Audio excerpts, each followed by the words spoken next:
Hello to all. So in today's video we'll discuss another topic of ancient history, the Gupta's empire.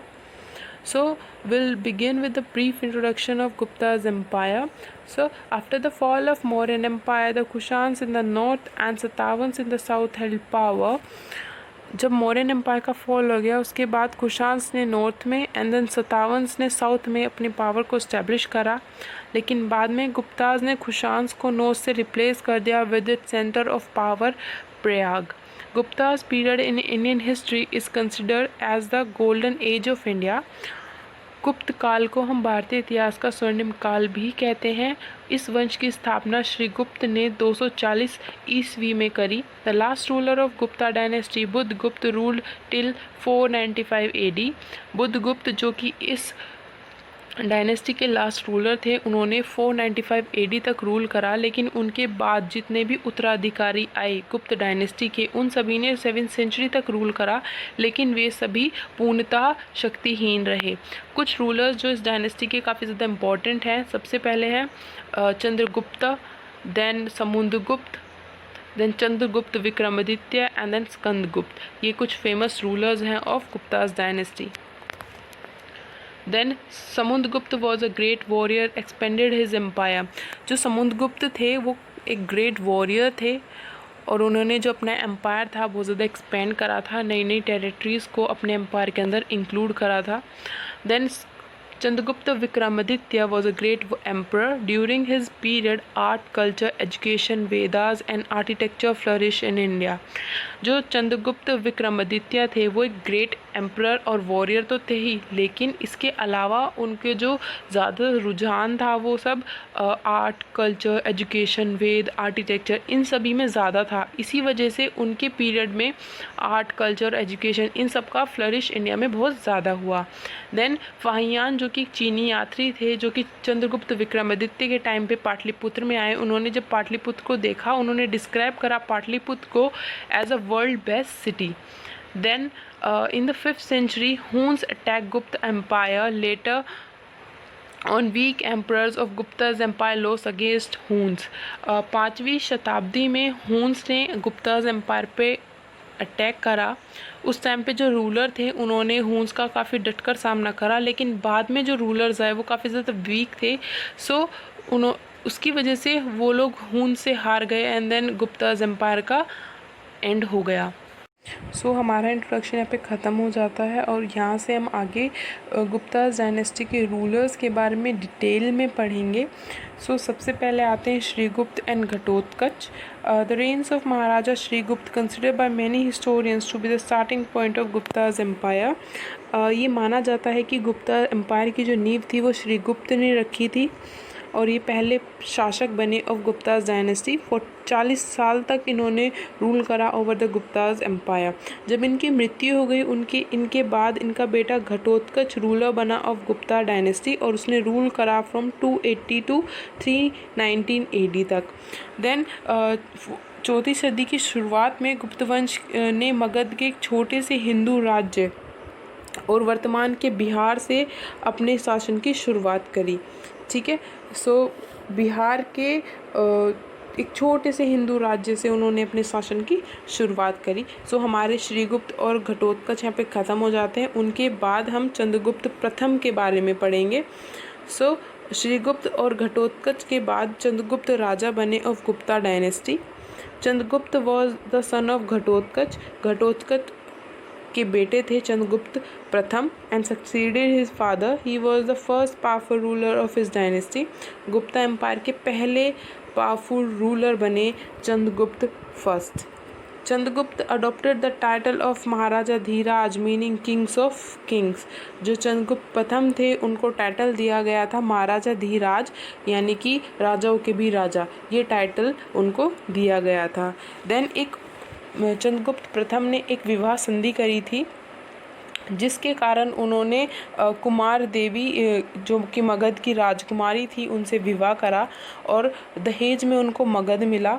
Chandragupta प्रथम को जब उन्होंने विवाह कर लिया था कुमार देवी से तो दहेज में उनको मगध साम्राज्य मिला और बाद में लिच्छावी जो कि नेपाल में आता है आज के टाइम में, उनके साथ मिलकर अपने जो किंगडम था उसका विस्तार करा। सो उस टाइम पे भी मैट्रिमोनियल शादियाँ हुआ करती थी, जिसकी वजह से जो रूलर्स थे वो अपने एम्पायर को एक्सपेंड करते थे। वही चंद्रगुप्त प्रथम ने करा। एक मैट्रिमोनियल मैरिज उन्होंने करी, जिसमें कुमार देवी से उन्होंने जब शादी करी तो दहेज में उनको मगध मिला, और बाद में नेपाल के लिच्छावियों के साथ मिलकर उन्होंने जो अपना एम्पायर था उसको एक्सपेंड करा। He brought Magadha, Prayag, Saket under his territory. Later on extended his kingdom from Ganga river up to Prayag. बाद में उन्होंने प्रयाग, साकेत इन सब टेरिटरीज़ को अपने जो एम्पायर था उसके अंदर इंक्लूड करा, और बाद में जो अपना एम्पायर था उसको गंगा से लेकर प्रयाग तक बढ़ा दिया। समुद्रगुप्त। चंद्रगुप्त प्रथम की मृत्यु के पश्चात समुद्रगुप्त ने अपने पिता से मिले साम्राज्य का विस्तार करा और लगभग 45 वर्षों तक राज करा। He adopted the policy of violence in the beginning. He conquered Ahichatan and Padmavati kingdom under his rule. Later on, he attacked the tribal areas like Arjunayan and Malwa. Samudragupta ने वॉयलेंस की पॉलिसी को adopt करते हुए शुरुआत में ही अहिचातर और पद्मावती जैसे साम्राज्य को गुप्ता एम्पायर का हिस्सा बना लिया, और बाद में उसने ट्राइबल एरिया जैसे कि मालवा और अर्जुनायन पर भी अटैक करा और इनको भी अपने राज्य में मिला लिया। समुद्रगुप्त ने अपनी मृत्यु से पहले लगभग 20 से ज़्यादा गणराज्य को गुप्ता एम्पायर का हिस्सा बनाया और अपने एम्पायर को एक्सटेंड करा हिमालय से लेकर नर्मदा रिवर तक। Historians regard him as a Napoleon of India. Historians उसे भारतीय नेपोलियन मानते हैं।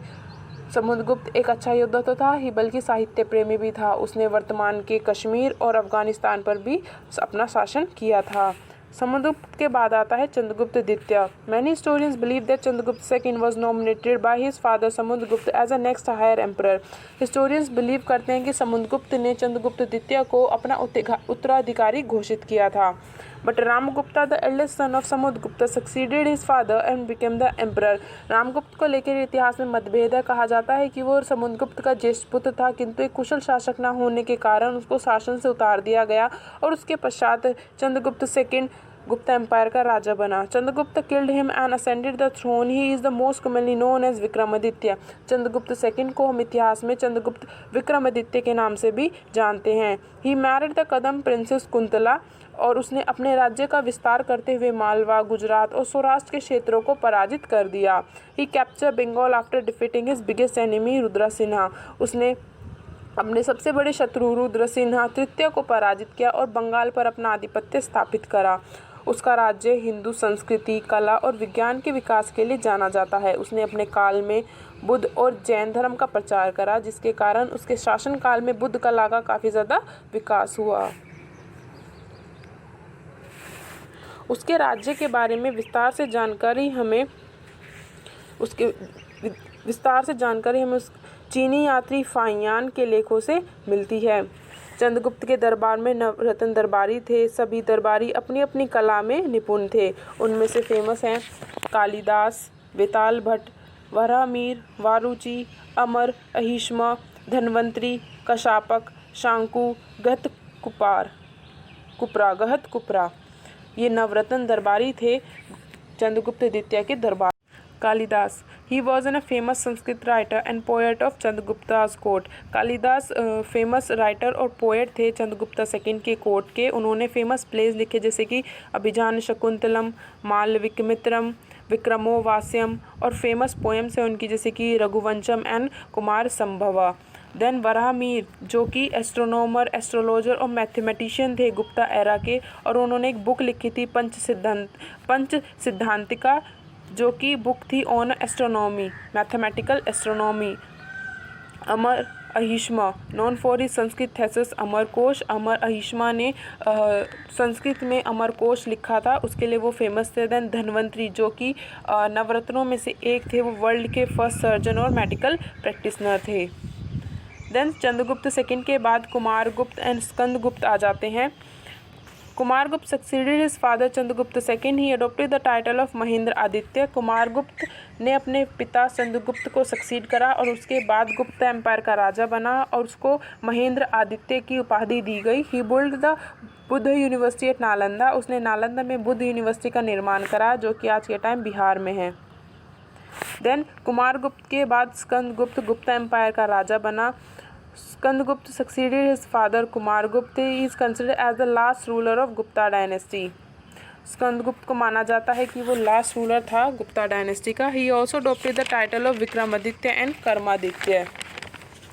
उसको विक्रमादित्य और कर्म आदित्य की उपाधि से नवाजा गया। He lost with Hund's.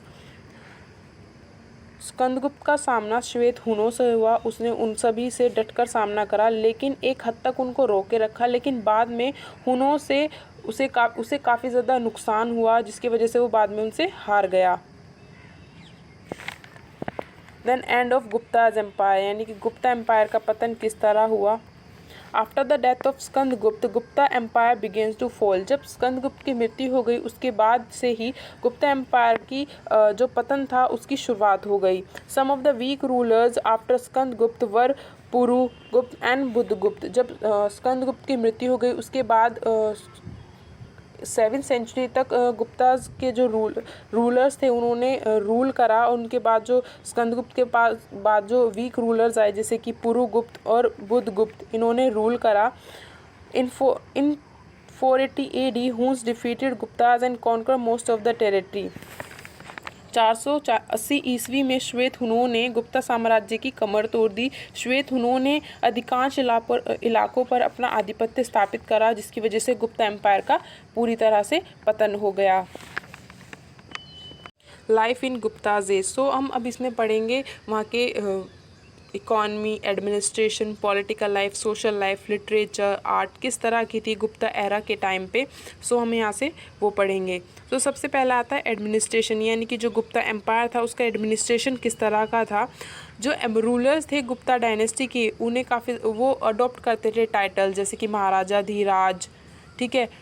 सो ये सब टाइटल वो लोग अडॉप्ट करते थे। Then administration was highly centralize, यानी कि जो उनका एडमिनिस्ट्रेशन था वो काफ़ी ज़्यादा सेंट्रलाइज था। Offices become hereditary. जो ऑफिस थे वो काफ़ी ज़्यादा हेरिडिटरी थे, यानी कोई अगर एक अधिकारी है बाद में उसका बेटा भी अधिकारी की पोस्ट पे जा सकता था। तो जो ऑफिसेस थे वो काफ़ी ज़्यादा हेरिडिटरी थे। ग्रांट कंसेशन टू प्रीस्ट, यानी कि उस टाइम पे भी प्रीस्ट को कंसेशन दिया जाता था, यानी कि अगर कोई टैक्स पे कर रहा है अगर वो प्रीस्ट है तो उसको उसमें कंसेशन मिलता था। सो ये वहाँ का एडमिनिस्ट्रेशन था। देन इकोनॉमी कैसी थी वहाँ की। Issue large number of coins called दिनार। गुप्ता एरा के टाइम पे कॉइन्स काफ़ी ज़्यादा इशू हुआ करते थे और उनको दिनार कहा जाता था। Decline in long distance trade with Romans led to the lesser gold. जब लॉन्ग डिस्टेंस ट्रेड रोमन्स के साथ काफ़ी ज़्यादा कम हो गई, सो जो गोल्ड की क्वांटिटी थी वो भी कम हो गई। गुप्ता की जो डायनेस्टी थी उसमें जब लॉन्ग डिस्टेंस ट्रेड बहुत ज़्यादा कम हो गई विद रोमन्स, तो जो गोल्ड आता था वो भी काफ़ी ज़्यादा कम हो गया। Then land grant made to priest brought many virgin land under cultivation. उस टाइम पे राजा महाराजा काफ़ी ज़्यादा ज़मीनें प्रीस्ट को ग्रांट कर देते थे एज अ गिफ्ट, जिसकी वजह से जो लैंड थी बंजर पड़ी हुई होती थी, जब वो प्रीस्ट को एज अ गिफ्ट दे दी जाती थी, देन प्रीस्ट बाद में उस पर या तो खेती करता था, तो जो एक बंजर लैंड थी वो अंडर कल्टीवेशन आ जाती थी। सो ये हमारी वहाँ की इकोनॉमी थी। देन सोशल डेवलपमेंट कैसा था गुप्ता एम्पायर का। Brahmin supremacy was continued. उस टाइम पे भी ब्राह्मण सुपीरियर कास्ट थी। Then position of Shudras were improve as they were allowed to hear Ramayana Puranas. उस टाइम पे शूद्रास की जो पोजीशन थी वो काफ़ी ज़्यादा इम्प्रूव हुई, क्योंकि उनको अलाउ कर दिया गया कि वो रामायण, पुराण और महाभारत जैसे एपिक जो चीज़ें हैं उनको सुन सके, क्योंकि इससे पहले उनको अलाउ नहीं किया जाता था कि वो ये सब चीज़ों को सुन सकें। Numbers of untouchables Chandals increase. Shudras के अलावा एक अलग कास्ट हुआ करती थी जो कि 4 वंश जो थे, ब्राह्मण, क्षत्रिय, वैश्य, शूद्र, इनमें भी इनको इंक्लूड नहीं करा जाता था, इनको शहर से बाहर रखा जाता था। वो थे अनटचेबल और चांडाल्स। सो इनकी जो पॉपुलेशन थी गुप्ता टाइम पे वो काफ़ी ज़्यादा इंक्रीज़ हुई। First example of Sati appeared in Guptas period, यानी कि जो सती प्रथा थी जिसमें एक स्त्री को जिंदा जला दिया जाता था अगर उसके हस्बैंड की डेथ हो जाती है, तो उसका पहला एग्जाम्पल हमको गुप्ता पीरियड का मिलता है। Then art. अगर हम आर्ट की बात करें तो गुप्ता एम्पायर काफ़ी ज़्यादा फेमस था अपनी आर्ट के लिए। Art was inspired by religion. जो गुप्ता एम्पायर की जो आर्ट थी वो काफ़ी ज़्यादा रिलीजन से इंस्पायर्ड थी, यानी कि हिंदू रिलीजन से काफ़ी ज़्यादा इंस्पायर्ड थी। रॉक कट केव्स में आता है अजंता और एलोरा जो कि काफ़ी ज़्यादा फेमस है।